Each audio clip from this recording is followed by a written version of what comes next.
All Saints Episcopal Church in Smyrna and St. Patrick's Anglican Church in Murfreesboro, both of which he served as a founding member. And whereas he was deeply devoted to his family, Mr. Atkin always endeavored to remain true to family values of the highest order, whereas he's survived by his wife of 66 years, Linda Maitland Atkin, and his sons Larry and Cindy Atkin, Ken Atkin, Lucas Atkin, and Carrie Gleason, his grandchildren Ashley, Adam, Bond, Dustin, Morgan Atkin, Christopher, Julie, and Courtney, Eric Bennett, and Robert and Candace, and his great-grandchildren, Addison, Olivia, Adeline, Amelia, Lennox, Caden, Cameron, Nathan, and Frankie. And whereas Mr. Atkins is further survived by his brother, Denny Atkins, and a host of friends who loved him dearly. And whereas in addition to his parents, Doug Atkins,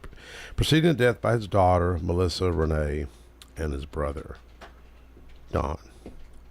Whereas as a native of Ohio, Doug Atkin was an avid fan of the Cleveland Browns and Ohio State University football team and marching band, where he loved coaching his son's baseball teams, playing drums and guitar, writing and performing music, and enjoying his Beagles. He was also a wonderful cook and often thought of authoring a cookbook, whereas Mr. Atkin leaves behind a legacy of integrity in public life, and compassion and loyalty in private life, diligence and dedication in his chosen endeavors. And whereas it is fitting that the members of the Tennessee legislative body should pause to remember the life of this exceptional servant and human being, now therefore be it resolved by the House of Representatives on the 114th General Assembly of the State of Tennessee, we honor the memory of Douglas L. Atkin, reflecting fondly upon his impeccable character and stalwart commitment to living an awesome life with courage and conviction. Signed by the Speaker of the House, Cameron Sexton, and myself, Mike Sparks. So I'm hoping Linda and the family got to listen. I couldn't present this at the funeral. We had the radio show live that night, and we didn't have this information. So anyways, my wife dropped it off earlier, but he was a great guy. He really was. They lost their daughter years ago. Colonel Reed, you may remember them losing their daughter in a tragic way, but thankfully he's reunited with her, and we're all going to face death in some time in our life. And Am I live here? Tough issue. Yeah, you're on right now, I appreciate you doing that for the family, Mike. That's something that they'll always remember, and it's part of the 114th General Assembly now. It's part of history.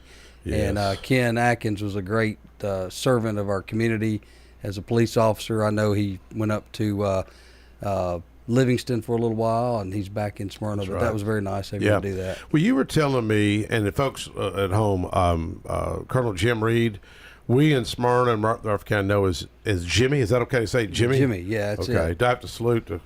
Just stand at attention. No, sit at attention. But you were telling me something about Ken Atkin earlier that Thomas Hitman Hearns that he boxed back in the day. Yeah. You were the driver for. So I was when Hitman I enlisted. Hearns? I deployed with the 130th RAOC out of Smyrna. Yeah. And I was detailed out to General Pagonis's protocol, and Thomas the Hitman Hearns and his entourage. We drove a small bus. Really? With him in it, yeah. So. And where and y'all were where this again? This is in Dhahran, Saudi Arabia. Oh wow! Yeah. Wow! Yeah. So. It's on YouTube. Anybody wants to look it up, the fight with Ken Atkins and Thomas Hitman Hearns, and I guess Kerry Farr was his manager, trainer back in the day, Yeah. Ken's a great guy. Yeah.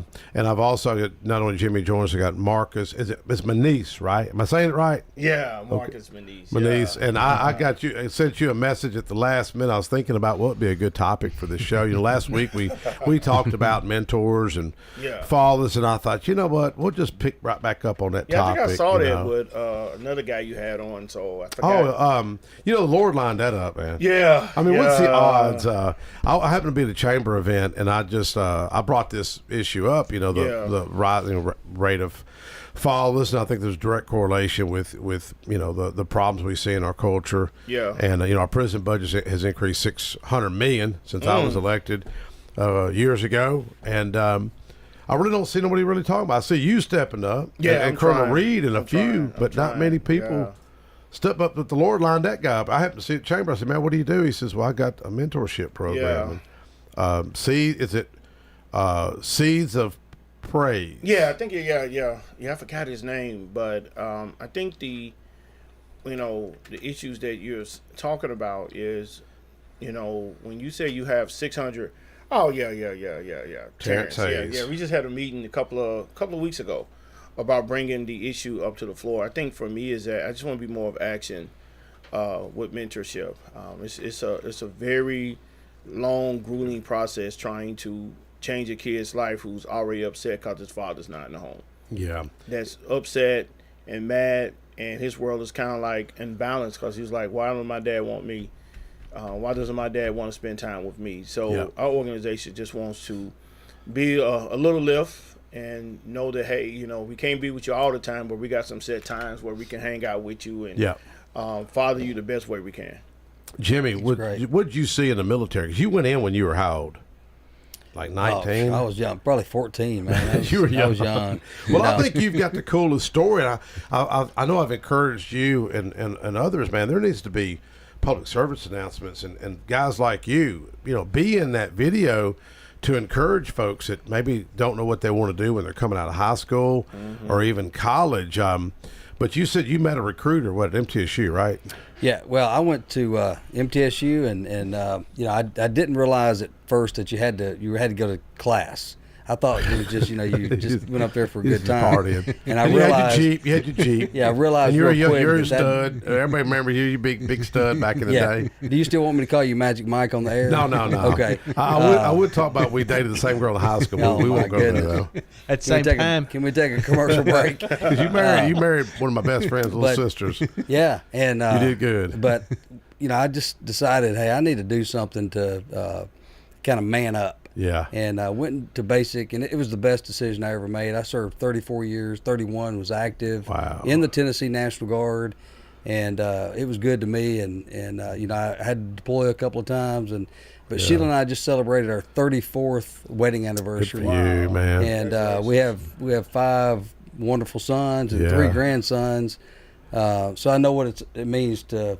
You always have to mentor. You always have to be there. You always have to do something. But you had a pretty good relationship with your dad, though, didn't you? Oh, yeah. My dad, he passed away in 16. And I gave a talk in church today and talked a little bit about him. But he taught me patience and just how to love and care and give everything that you've got to others, and it's serve. That's love. Yeah. Service. Well, you've got a servant's heart, man. You're always doing something. You'll call me with some blue books. And I think we delivered some other day. You did a proclamation for me for this weekend. We did a Scout Merit Badge University at the military department. Yeah. We had over 400 people there.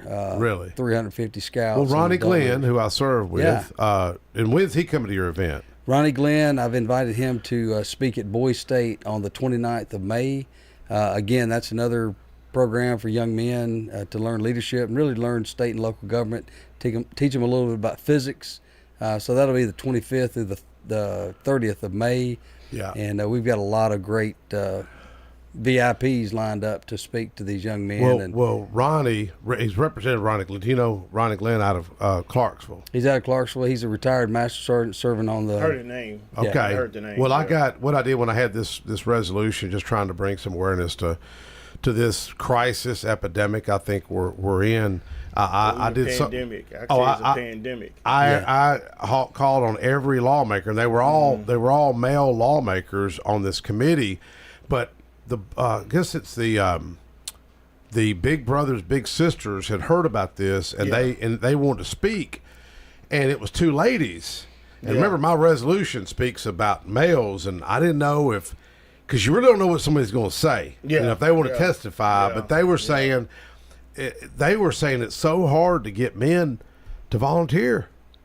Well, mentorship is very hard, mainly because it's a lot of elements you have to deal with. And I think, no disrespect to Big Brothers and Big Sisters, they had a major lawsuit a couple of years ago when somebody was falsely accused of mentorship. And, they drew a lot of people away to say, hey, I'm not going to take the chance. Even if I wasn't doing what I was doing, I wouldn't do one-to-one mentorship. Yeah. Just too many risks. And that's just my opinion. No disrespect. Well, no, to they the said that. I asked them later, and they were saying that's that. why I always did kind of everything in a group setting with volunteers all the way around.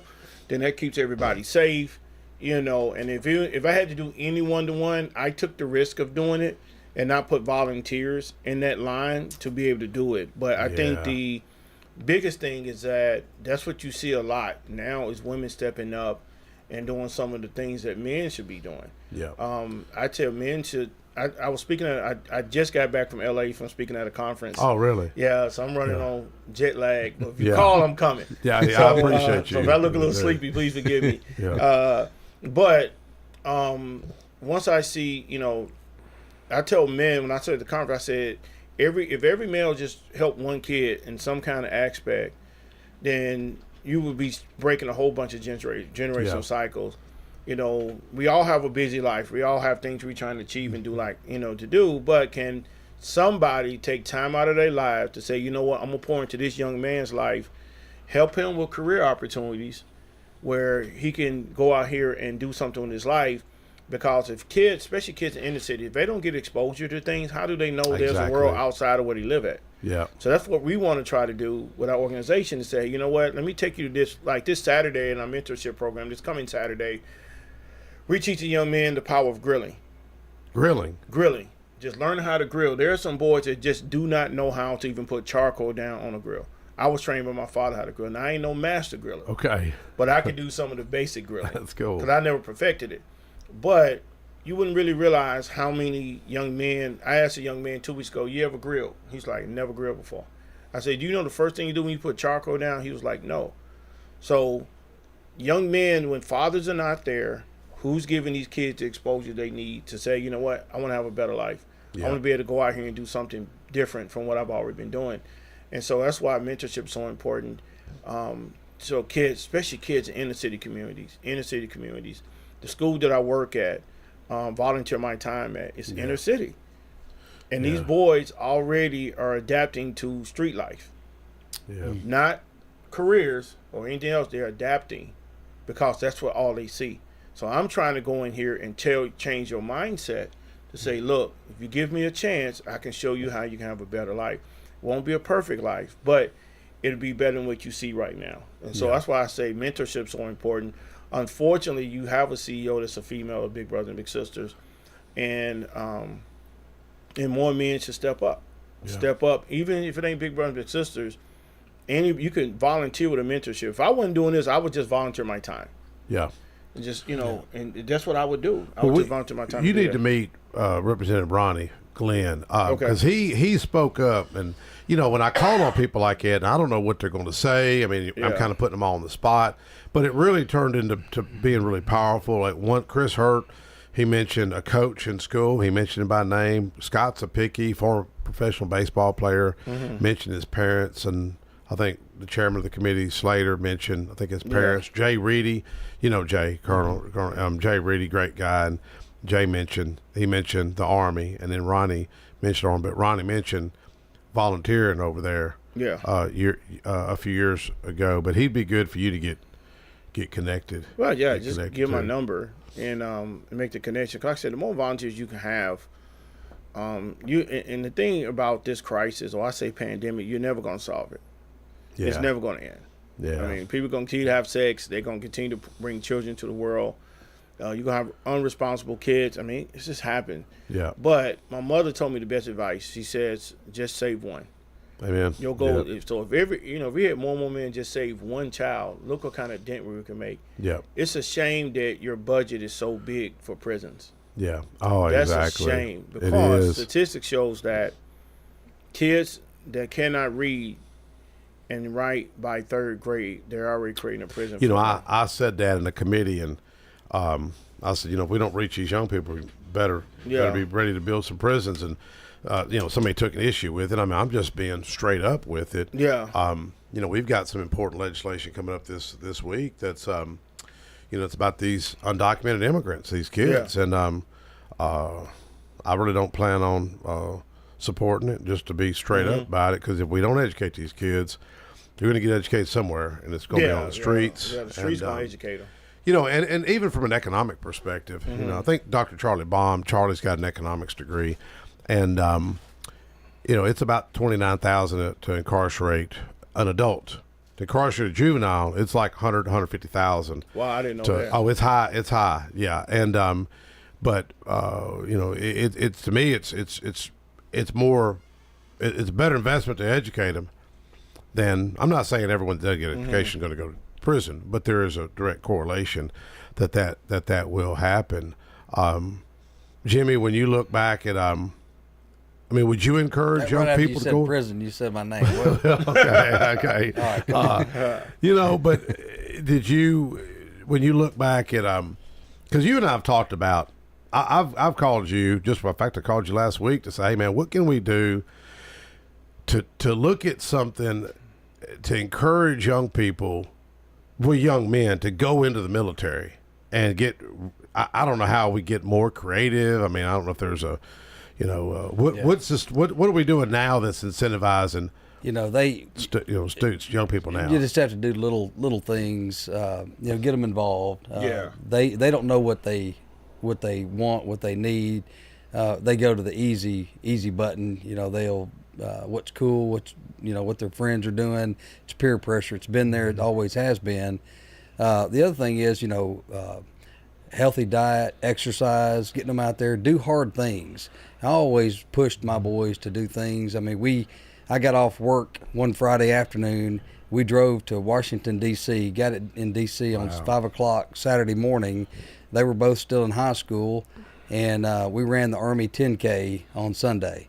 Really? It was the 25th anniversary. Wow. And my good friend Parrish Brown, who's from Smyrna here, we ran it on behalf of his father, who had heart disease. But it was a great, you know, just doing hard things. They didn't think they could do it. They didn't train for it, but I knew they were in good shape because they played sports. And you know, they did have a choice, but they were going to have to sit in the car for a mighty long time if they were. But we got there. It was shoulder to shoulder. You know, 30,000 people running that race. Wow. And so I think our young men, let's challenge them to do hard things. I go to a lot of sporting events, and we've got some great athletes, you know, in our state. We've had some great coaches right here in this area. And I think we just, you know, encourage them to do those things. Eat healthy, have a healthier lifestyle. Did you get paddled much in school? I did. Thanks for bringing that up. I appreciate it. Yeah. I was right behind you, I'm sure. Yeah, Mr. Rakes. He wanted to buy the paddle. Yeah, Mr. Rakes, I hope he's listening.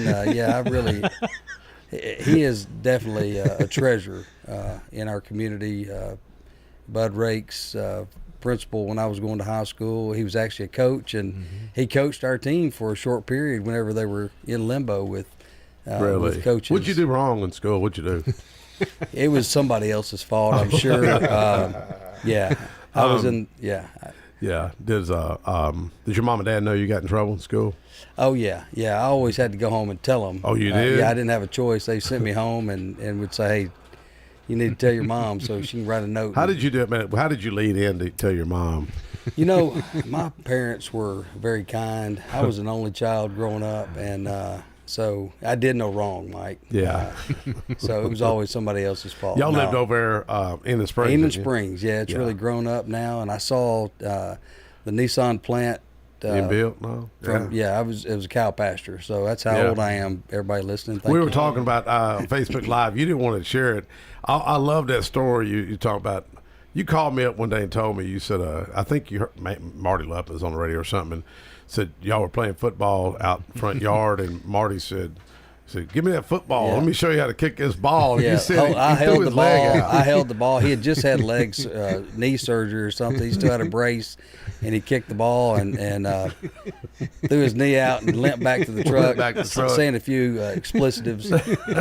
And that's normal for him. Words I had not heard before. I know.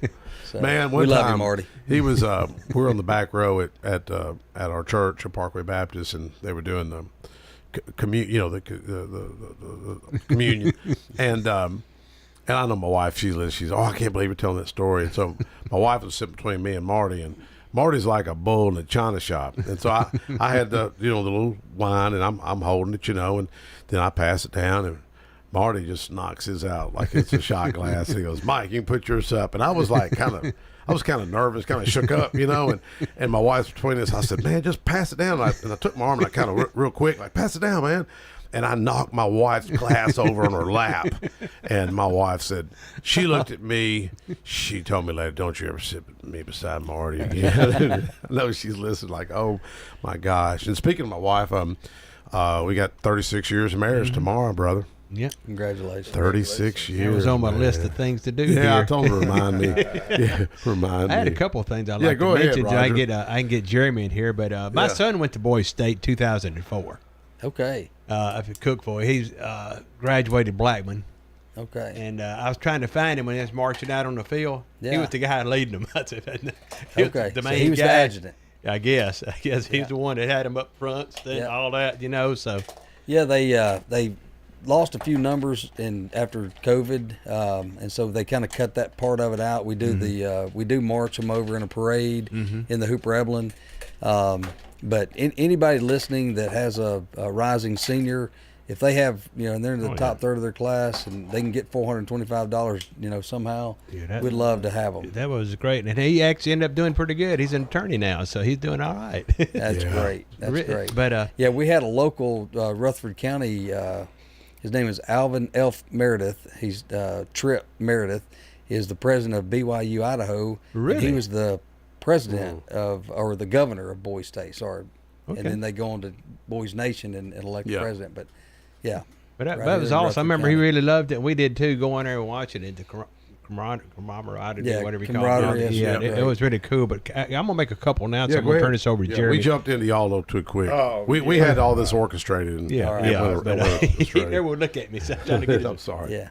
no. But anyway, we got a couple events going on I'd like to get out of the way, then I can get y'all back, back on your stories. But the Mid-10 Hot Rodders are having it's the second annual spring thaw-out car show. It's going to be at the Steak and Shake, not the Bacon Shake, Mike, like you said it last time. It's going to be from 9 to 2's registration. Awards will be at 2, and this is April 19th.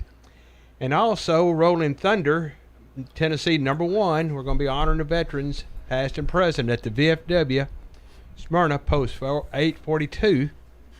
And it's going to have a cruise-in car show, which is the Mid-10 Hot Rodders. They was, glad to do it. It's going to be a cruise-in, and this is going to be May the 17th, 2025, 10157 Nashville Highway at 10 a.m. until 6, and that's at the VFW in Smyrna. And it's for a great cause. You see the things these guys do. I mean, they'll help pay veterans, bills, give them rides, and they actually do the flags. There have been pallbearers, they were telling us. And these guys are getting a little older. And but anyway, anybody can show up and contribute anything, it'd be great. Yeah. Well, thanks, Roger. I found the cost of here's the cost of incarcerating a juvenile. Tennessee spends $121,250 per year to incarcerate a juvenile offender. Let me say that again. $121,250 per year to incarcerate a juvenile. This places Tennessee at the 24th in the nation for incarceration cost among juveniles. Here's the top 20 most expensive states. This is why this matters. And I'll be honest with you, man. I get kind of upset with Tennessee General Assembly because I don't think they're paying attention. Now, you got people like Chris Hurt and Ronnie Glenn, and there are people that do seem to get it, but a lot of people, I don't know if they don't care or what it is. But here's New York. New York spends $352,000 per year to incarcerate a juvenile. $352,000 a year. California spends $304,000. New Hampshire $250,000 per year. Connecticut $247,000. Massachusetts $223,000. Rhode Island $216,000. Alaska $210,000. Vermont $187,000. New Jersey $185,000. Oregon $175,000. Minnesota $169,000. Maryland $165,000. Washington State $158,000. Colorado $154,000. Pennsylvania $149,000. Illinois $143,000. Delaware $139,000. Virginia $135,000. Michigan $134,000. Nevada $131,000. And then with the lowest comes in at 68,700, and that's in Louisiana. So Tennessee, at 121. I mean, if you just said, well, we're getting a good bang for the buck, man, we're spending 121,000 incarcerated juvenile, and that's why this stuff matters. Now, where do you get funding? I mean, who helps you with your program? Private, our fundraisers, and then individual donors. So no help from the state of Tennessee at all. No, that's where I need you at. Okay. And what about you, Carl? Because I'm sitting here thinking, like, all that money that they're spending, why can't they put it in programs that's really doing the work? Exactly. So if you can, unless it's a system, that's the point I'm making. Yeah. Unless it's a system that we prefer to spend money on juvenile teens versus putting in organizations that's really trying to, that's on the ground, boots to the ground, is doing the work. Definitely, I'm baffled at. Yeah. So definitely, I'm asking you as a representative, like, how can an organization like mine get those, the $100-some thousand, $200,000 funding? Yeah. To prevent kids from going, because unless we just want to see kids in juvenile, isn't the goal not to allow them to go juvenile?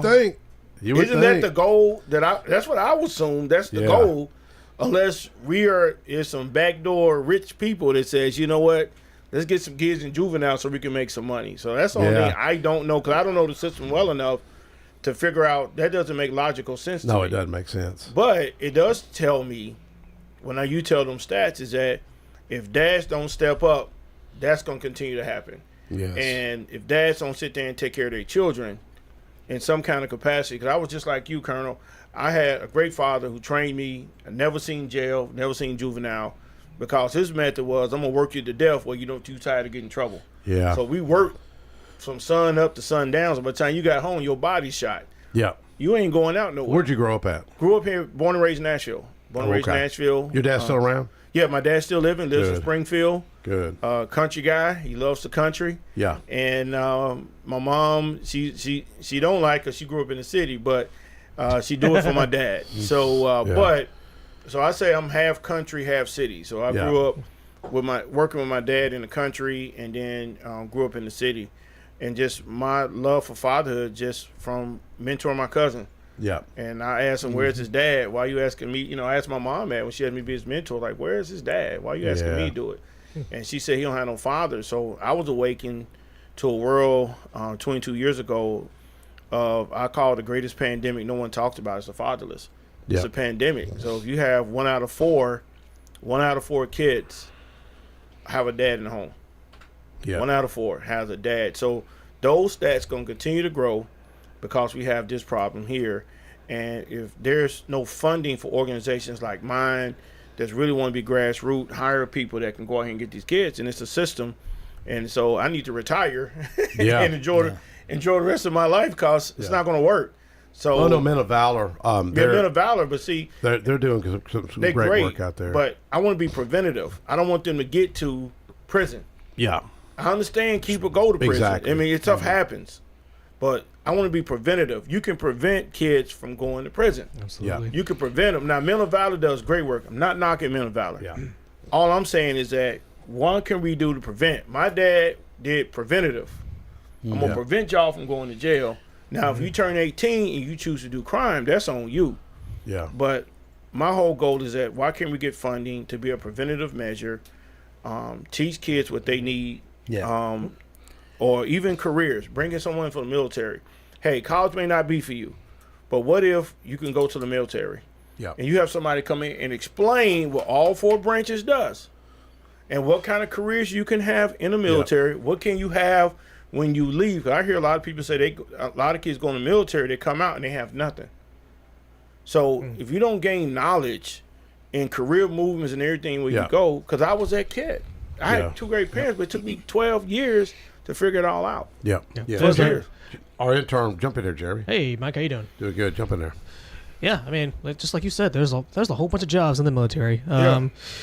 Colonel, would you say that? Did you say, were you Army? Army, yeah. So when I got in, I got into I was an 88 Mike, a truck driver. Yeah. And I got in because it was the local unit, and I didn't want to drive too far because I was still in college.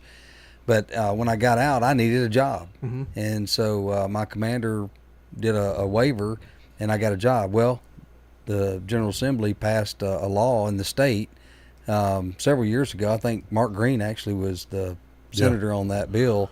It was troops to trucks, and anybody that was 88 Mike or that type of MOS can get a CDL driver's license. Wow. So I had my CDL, and I did that for a while. But I think there's a lot of great programs out there. I think the General Assembly realizes some of this stuff. It's just, we need to, like you're doing right now, is just have a voice, bring those type things up to your attention, because there's so many distractors that are out there that are pulling attention away from whatever.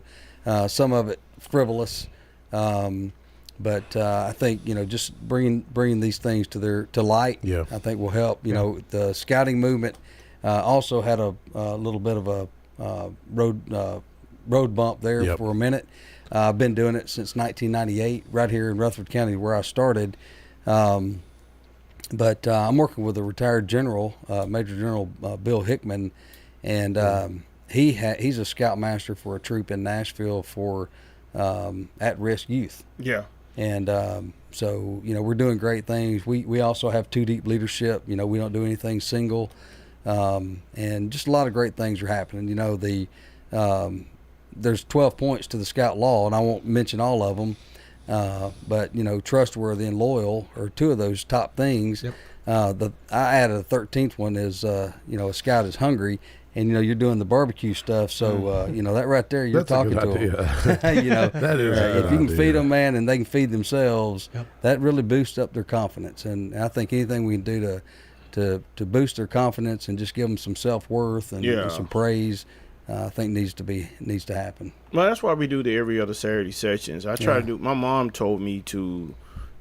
She said, since you love to teach these boys, teach them. Yeah. Teach them different skill sets is going to help them in life, and that's one thing that we try to do with our organizations. Try to teach. Yeah. So it could be from grilling, it could be from community service work, where we go to the Century Garden for the Blind, and they got to pick up rocks. Mm-hmm. They have to cut bushes, and I say, look, they're grumbling the whole time. I know. Well, I tell them, if you want to eat, you're gonna do the work. That's right. Because, and I tell parents who come to the program, if you don't want them to work hard, don't come see me. I say, go to another nonprofit that wants to help teens. I'm an unorthodox person when it comes to mentorship. I just teach you what it's going to take to make it out here, because I know we got a messed up world, and everybody ain't going to help you. Yeah. Everybody's not going to give you a leg up.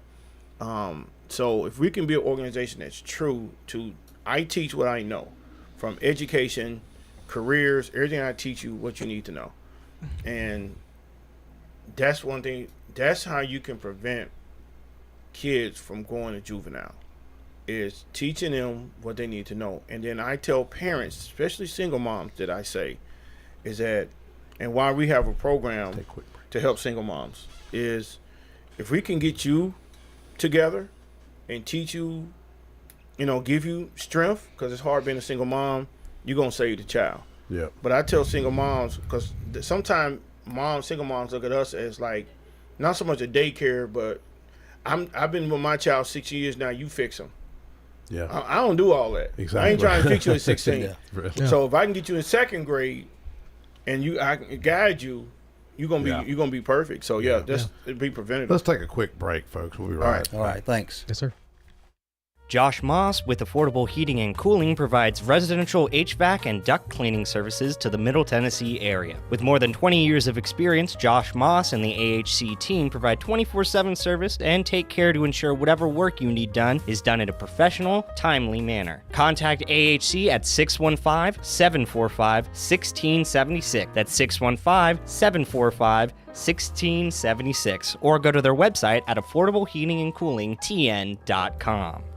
Most people know that their insurance can provide them with coverage for the many life's mishaps, but I can help you also unlock discounts, save money, and get benefits with Farmers Insurance policy perks. Whether we're discussing home or auto insurance, I am here to help you understand these great perks. Call me, Mark Lewis, at 615-625-7070 for a quote, and you can get a whole lot of something with Farmers policy perks. We are farmers. Bum, bum, bum, bum, bum, bum. Not available in every state. Only available with select Farmers branded policies underwritten by Farmers Truck or Fire Insurance Exchanges or affiliate. My wife and I enjoy going by Yard Sale Inc. We usually go to both locations, the one in Smyrna as well as the one in Murfreesboro. A lot of times on Saturday mornings we stop by, and their inventory changes weekly, so you never know what you're going to see, and it's mostly open box. The name fits it. It's exactly that. It's a yard sale. If you don't totally agree with the price, the staff is always friendly and nice and willing to work with you. That's the Yard Sale Store in Smyrna at 111 Enon Springs Road West, in Murfreesboro at 204 South Front Street, and online at bestdealintown.com. Hey, Middle Tennessee, it's Mark from the Safe House. And now the security riddle of the day. What's less secure than a fake safe from a big box or furniture store? Joe Biden's fake border policy, of course. But hey, there is good news. This time next year, Joe Biden will not be president. So drop by the Safe House and check out the largest selection of safes in the Southeast. Build a wall around your valuables with a safe from the Safe House. We have certified delivery crews to deliver and install your safe. Don't let a crackhead or illegal deliver your safe. With over 30 years in the safe business, the Safe House is the place to buy a safe in Tennessee. So go to NashvilleSafehouse.com.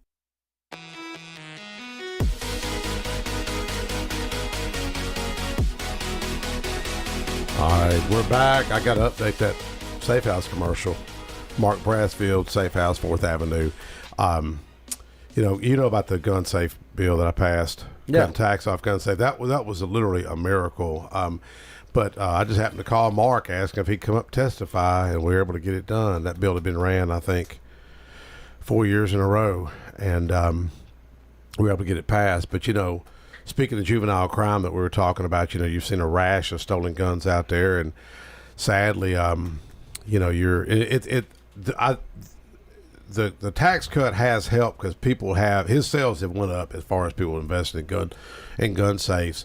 I had an intern up the other day, and I won't say her name. She may not want me to say her name, but I'm trying to help her get a job. She's a young African American girl, and I checked on her the other day. I said, "Man, how you doing? How's your job prospects?" She has a couple of interviews, and I said, "Well, something about church, like where you go to church at."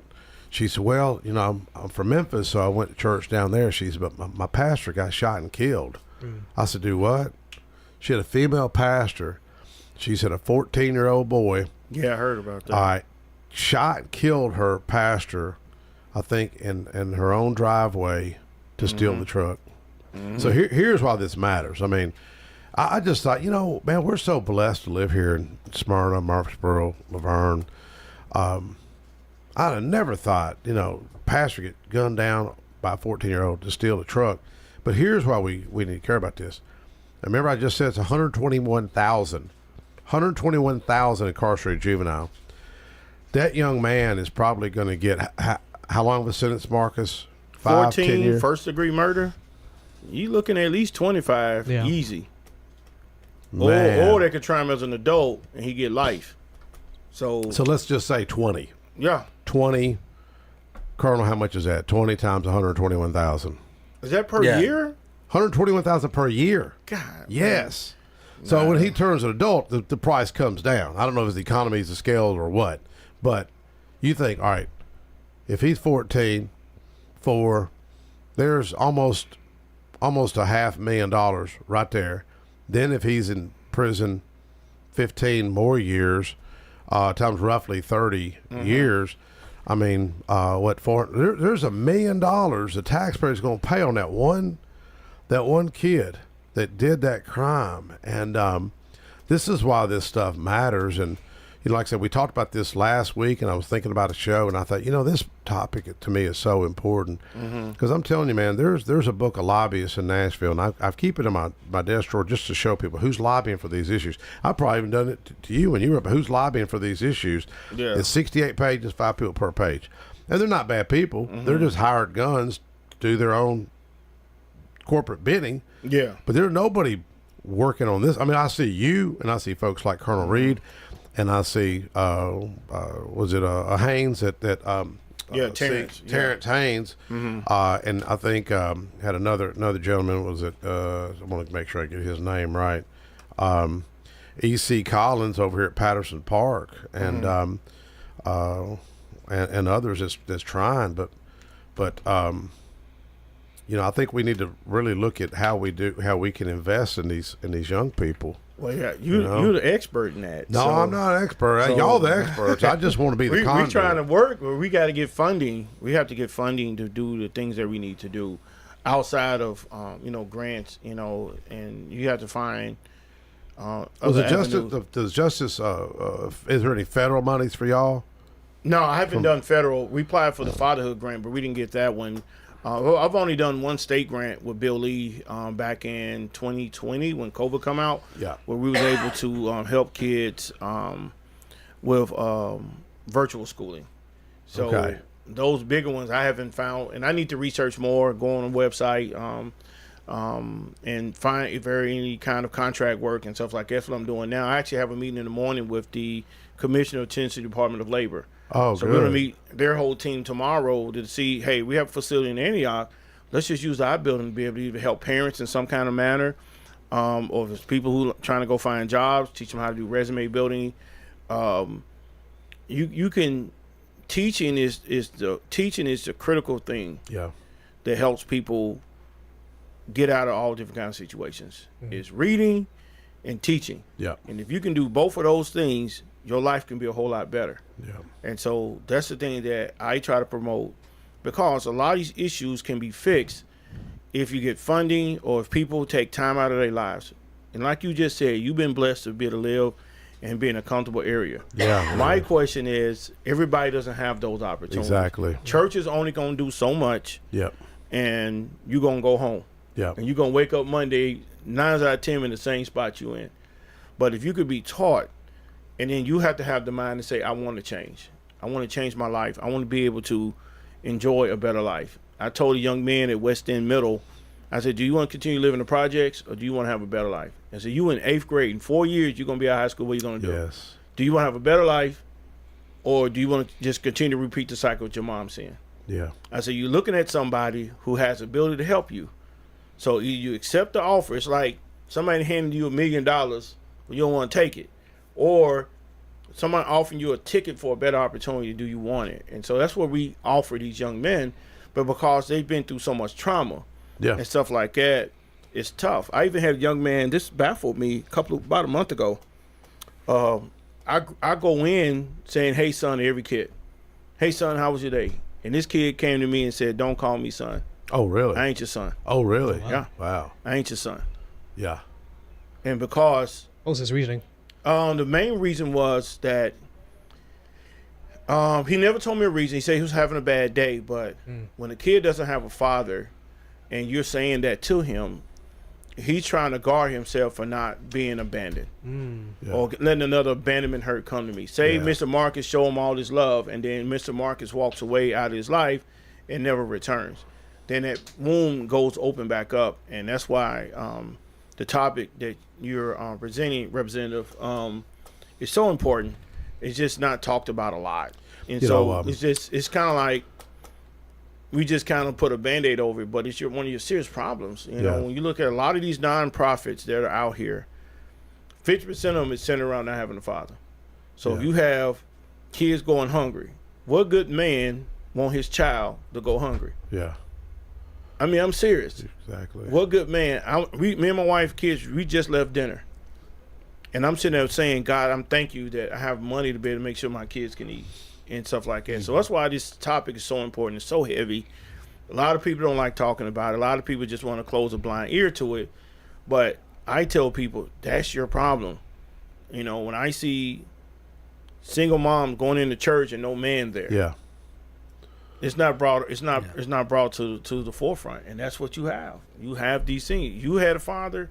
You got all the tools you needed. Not saying you was perfect. I wasn't perfect, but when it come down to our children and everything we were doing, I have to. And I was teaching. And I said I have to make great decisions, or I'm gonna face a lot of consequences. You know, I got to speak to our governor that I know, our Colonel Reed's friends with him. I know you think a lot of Governor Bill Lee, but I met with him about 2 weeks ago. I was asking him to veto that predatory lending bill. You know, they raise interest rates to help these loan sharks. It really, I don't want to use profanity on the radio. I know I won't disappoint Bart, but it really makes me want to cuss. All these little check into bankruptcy and advanced finance, all this crap, really makes me just want to throw up. And because it's going to affect the next generation, not only our generation now, but it's going to affect our grandkids, and it's not going away. And so the governor was a little surprised when I said, you know, Governor, won't you veto that? He just looked like, huh? I said, we all know what this is about. We all know what this is about. Let's just be straight up. And I don't think he wants to veto anything. You know, I said, look, you'll make a few people angry, but you'll make the people happy. The people, you know, across Tennessee. And we got talking about, I talked about financial literacy. I said, well, if you don't want to veto this, can you, let's really give an emphasis on financial literacy, you know. And my dad didn't believe in debt. He grew up during the Great Depression, World War II. I remember I bought a house over on Weekly Lane. I bought it with no money out of pocket. I had a used Mercedes. It had $140,000. My dad didn't speak to me for like 4 months because of that. He thought I wanted to keep up with the Reeds and the Joneses and all them people. But we couldn't keep up with the Sparkses and all them cars you had growing up. Well, I'll tell you what, he did help. I told the governor, I said, you know, if you didn't have a father in your life, you wouldn't be governor right now, would you? He goes, nah, you're right. I wouldn't. But he helped me get my first car, which was that 69 Camaro, which I worked for $1.50 an hour to pay for it, and bought a paint job, sold it, made $1,000 on 16. But he helped me get that red 68 Camaro. He put the money up, and he always told me, if you don't make that payment, it's $20 a week. If you don't pay a payment, you will park that car. I made sure I made that payment, but that was a forced savings account because I had to pay the car off. So then I had an asset that I sold to buy our first house at 22, which is now our business on Nissan Drive. But if I wouldn't have had that father, I wouldn't be right here I wouldn't have been in an elected position. I mean, I doubt if Jimmy would become a colonel. And in fact, we want to talk about the base. You were, what kind of big super duper commander out there at the former Stewart Air Force Base a few years back, weren't you? I took command. General Haston was the adjutant general at the time and asked me if I would take the training site command. And that was so the soldiers and airmen really could use those sites in Tennessee and not have to travel. Training is a lot of... Right there off Weekly Lane, folks. Weekly Lane, we had one in Milan, one down in Tullahoma. That's our biggest firing ranges there. Yep. And then we actually own property in Catoosa, Georgia. And so we had those training sites, you know, smaller one. But yeah, my culminating position was Chief of the Joint Staff. And I took that in 2019, right before COVID hit.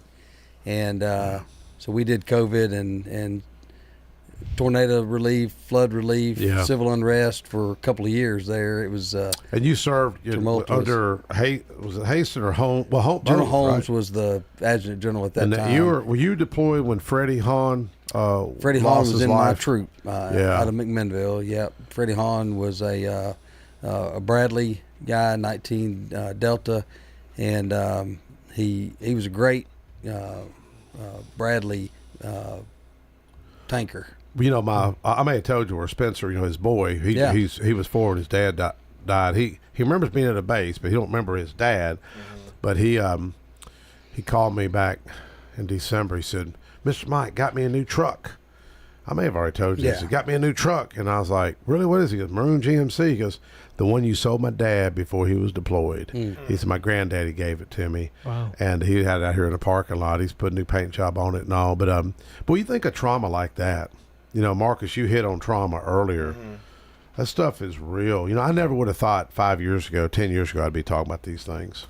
Well, when you look at trauma, you look at when a child is abandoned, their anger builds up. And I tell anger is kind of like cancer. If it gets in the lymph nodes, it'll go anywhere in your body. Yeah. That's how anger is when kids are abandoned. It goes to all kind of places. And I'm going to fight, and I'm going to do this, and I'm going to do that. It's that their mind goes everywhere. And then with the age of social media, their brain, I have an undergrad in psychology. Their brain is going to realize what they can adapt to. But the trauma can lead into bad relationships. So that's why you see most domestic violence. Why is that? It's because they're angry, they're mad. The brain of a man doesn't know what to do with a female because a man never taught him. Mm-hmm. So if he knows, okay, if somebody says, man, if a girl disrespects you, you slap her. And if no one told you that's wrong, your brain's going to tell you that's right. And so my dad told us growing up, son, you never put your hand on a woman. Yeah. He said, I don't care how mad you get at your wife. If you ready to strike her, you get in your car and you drive off and just drive somewhere. Yeah. Don't ever put your hand on a woman. So I still remember that as a little kid when my dad told me that. Yeah, we teach our boys respect women, girls, and children. There you go. Yeah. Yeah. You know, I'm gonna donate you a commercial. So you go ahead and tell us. This is gonna be the commercial. So this go ahead commercial, and tell us I'm ready, Kurt. All right. Hey everybody, my name is Marcus Maniz. I am the founder and executive director of Strong in My Father Youth and Family Services. Our organization is designed to help young men growing up in homes with our fathers have a better chance at a better life and a better opportunity. Our organization is preventative, so our goal is to prevent kids from going to jail, juvenile, but live out the purpose that God truly has designed for them. For all information on our organization, if you're looking for a mentorship program and your child is between grades 2nd through 9th, we encourage you to go to our website, stronginmyfather.org, for more information. Sign up to be a part of Stronger Sons Mentorship Program, and then we're hoping that this program continue to help your son live out the true dreams that God truly has designed for them. Yes, perfect, man. I've been doing this a long time. Perfect, I've been doing this a long time, man. That's perfect. You know, Jimmy, in the last, how many, what have we got? 37, a minute. A minute. Jimmy, I seen Mr. Rakes today. He got mad at me. You know, and I told him, I said, Mr. Rakes, I always thought a lot of him. I said, you know, you hit me more than my own father did. He looked at me, he was paddling, but I walked around, gave him a hug, you know, and he disagreed with the vote I had. I said, but I always appreciate you. But he called me when I first got elected 22 years ago. He said, remember, Mike, half people going to like you, the other half ain't going to like you. He said, I watched what my dad went through. Never wanted to go through what my dad went through. But I gave him a big hug, and we'll give you the final 30 seconds here. Wrap it up. You know, I appreciate the time here, Mike. Thanks for the invitation. You know, doing things with scouting, I've been doing it for, 20 some odd years. It's a character development program. I stay involved with our youth and the American Legion Boys State 25 through 30 May. Rising seniors, anybody that wants to come out and participate, let us know. We'll get them involved, and just appreciate your support in the community, Mike. Yeah, thank you for your service. All right, thank you, Connor. Thank you, Jeremy. Yes, sir. Thank you, Marcus and Roger Thomas. And folks, we'll see you next week.